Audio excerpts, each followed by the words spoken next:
Let's solve this cliffhanger I left you on, shall we? I walk in front of Sam down the steep steps through the passageway, which leads to a dingy hallway. He grabs a flashlight hanging on the wall and flicks it on, illuminating a pitch-black tunnel. Illuminating isn't the word I'd use. Large wires snake through on either side, though where they lead is anyone's guess. Where are we going? Just keep going straight, it's not much further. Someone came up with the idea last episode that it could be in relation to our lost memories, and I really like that idea. As soon as he finishes his sentence, the hallway opens up into a large room. It matches the dinginess of the hallway, but light pours from the far wall. Hang on, why is my hair not violet?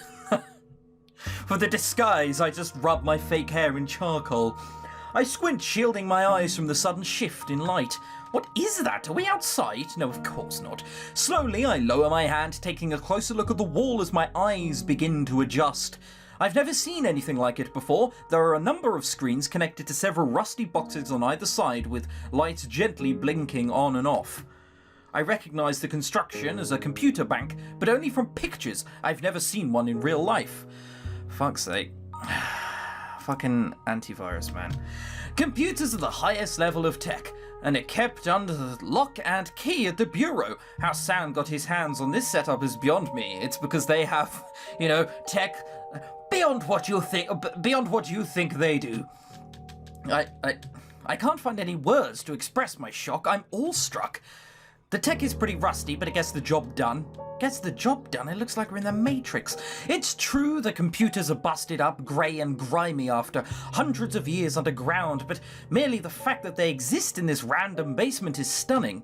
I'm not sure random is the right word there. As I start to get past some of my initial shock, I take a closer look and I'm surprised all over again to see that on each screen, a moving scene from the city is playing out. Yes, it's called cameras. Are those cameras? There ain't shit that gets past Violet. Yeah, we can see what's happening in a dome using a combination of beacons and the old cameras that used to be part of the ancient security system. I'm surprised that he's telling me this much about their operation. It makes me trust him a little bit more, but it just doubles my suspicion.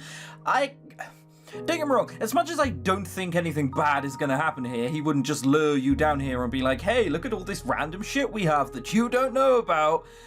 Like, for no good reason if he was just gonna, turn you over anyway, but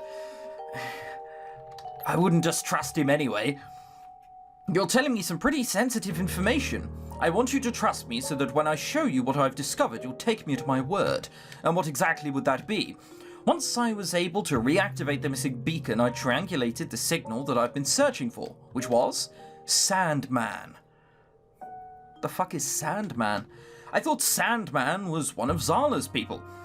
He was, but his views were too extreme. Zala kicked him out a couple months back. Said he should go proselytize on his own time.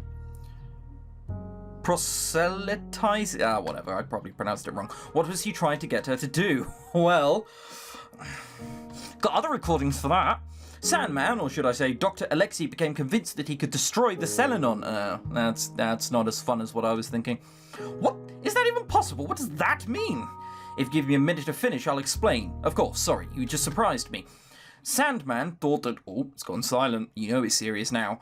Sandman thought that if he could hack into the ancient missile silos beneath the city, he would be enabled to assassinate their leader, the Dark One.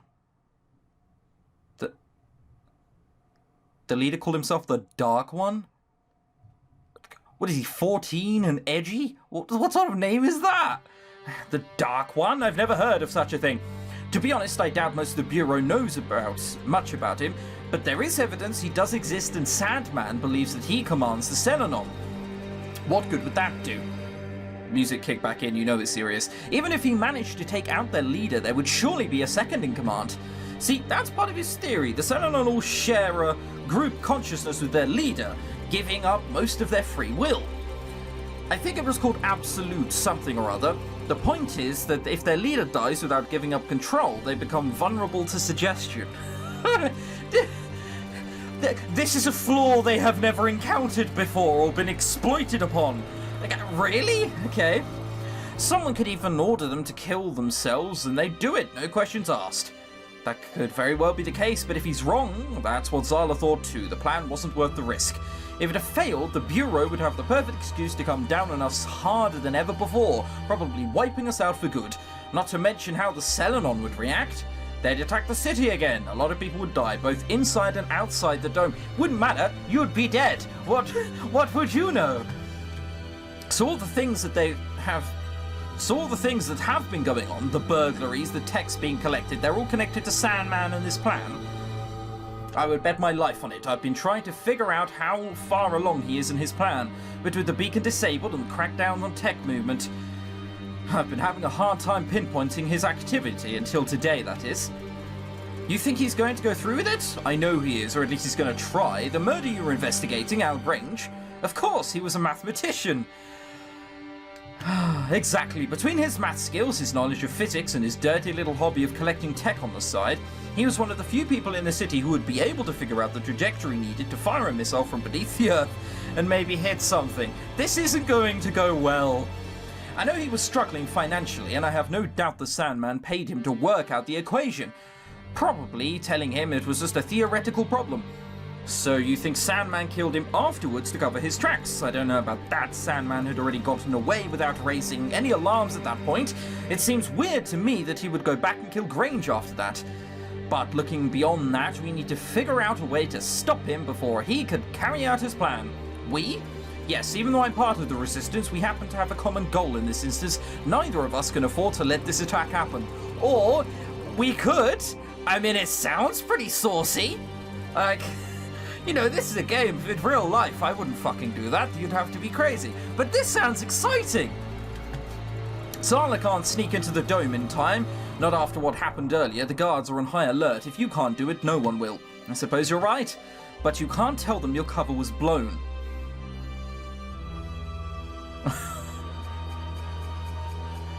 Oh, man. That's no problem. Don't worry, we're double agenting this shit up.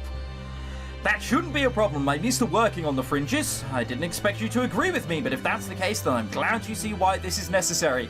It sounds interesting. I don't necessarily agree. If I told the chief about all these computers, I'd probably receive a commendation, but for the first time, I find myself wanting to preserve this technology. That's not what I agreed to at all! How dare you! I can only hope that this choice will be the right one.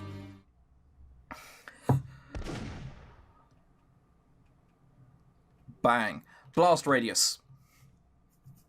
We must be getting close to the end of the episode, surely. I mean, I know it's like 2 hours long, and what, this is like part 10? After removing my mask, I pull up at our agreed-upon rendezvous point in an alley in Midtown. Blue is there, leaning against a brick wall and staring up at what little sky is visible from the crack between the buildings. I walk towards him and he shakes his head as he turns to look. It's about time you got here. Where have you been?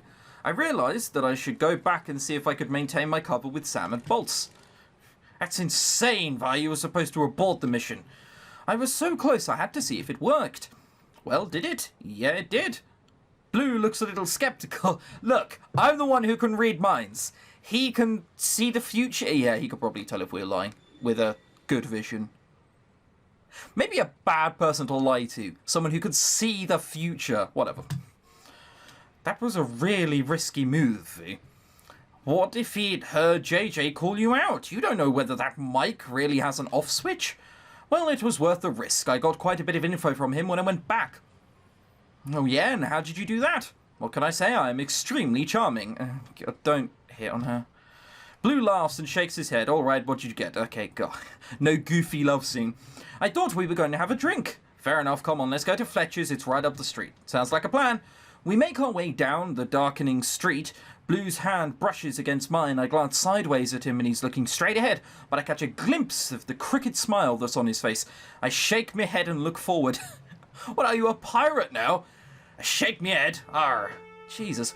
We make our way into Fletcher's and sit down in the bar. We both order a drink and take them to a quieter table in a corner of the bar. I suddenly realise that I won't be able to drink anything with my mask still on, but it seems to detect this and I feel a hatch slide open in my mouth. Why is our mask still on? What is the point? Can I not take that off at this point? It's good to know it's still functioning after the debacle earlier. I just hope it will last long enough for me to change out of the outfit. Alright, spill. There's a lot. Why do I have this mask still? Well, we better get started then. I have a hot date later. I cough on my drink. What? I half cough at the question at him and he looks extremely amused. I'm totally kidding, Rhonda. My only hot date later is you. Oh, you flatter me. I feel vaguely uncomfortable and very confused, but I shake it off and plow on. Not how you spell plow. Apparently, the chain of robberies wasn't orchestrated by JJ, but rather our old friend, Sandman. I love it. A respectable criminal has honestly called themselves Sandman. Does he also write comics about himself? Just like we suspected in the first place. Blue makes a grunt of surprise, but doesn't say anything, so I press on.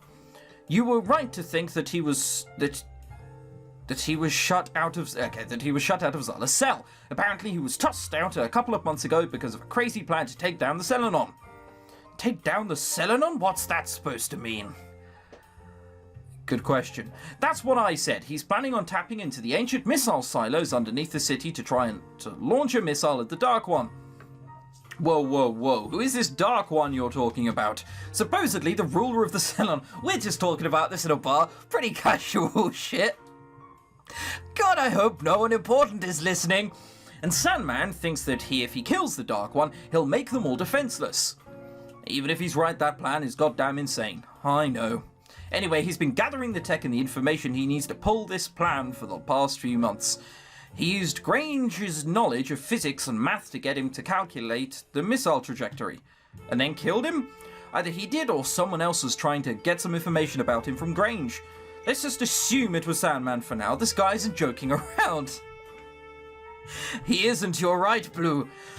No, he's not. I already called it into the bureau on my way back from Bolts. Apparently, they forgot those missiles even existed. How can you forget missiles exist? God, you know what, Dave? I was walking by the other day. Oh, were you, Paul? I was, Dave. I was walking down the underground the other day and I saw that massive white cock again. Does it still have that red point? It does! They're huge, too!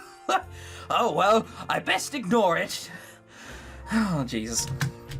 But when they checked it out, they discovered that power and the control systems had been restored. Sandman's been a very busy bee. So were we just sitting around waiting for it to happen then? No, we're taking steps and so are the rebels. Really? Yep, this is one area in which we all agree. If you say so. So what did you find out? Anything else from JJ? Not really, he shut up pretty quickly when we got to the Central, but I imagine they'll get a bit more from him. Still sounds like they're just fabricating shit out of people's mouths. At least now we're pretty sure he was telling the truth about not killing Grange. Is that so? We both take long sips from our drinks. I look down at the cocktail napkin under my drink. It has a dark ring of moisture on it and is beginning to break apart from the sweat coming down from my drink. I look back up and Blue is staring at me. So what's your schedule like in the morning?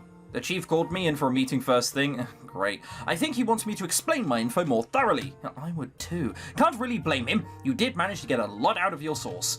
As I said, I'm just very charming when I need to be. You really are. Ugh, rolls eyes. Blue says this sincerely, and his sincerity surprises me. You should stay at my joint tonight. It's a lot closer to headquarters, and you need as much sleep as you can after the day you've had. Hang on, hang on. This sounds like you're trying to do stuff to me. That's all I'll be saying there. Have you lost it? Is that appropriate?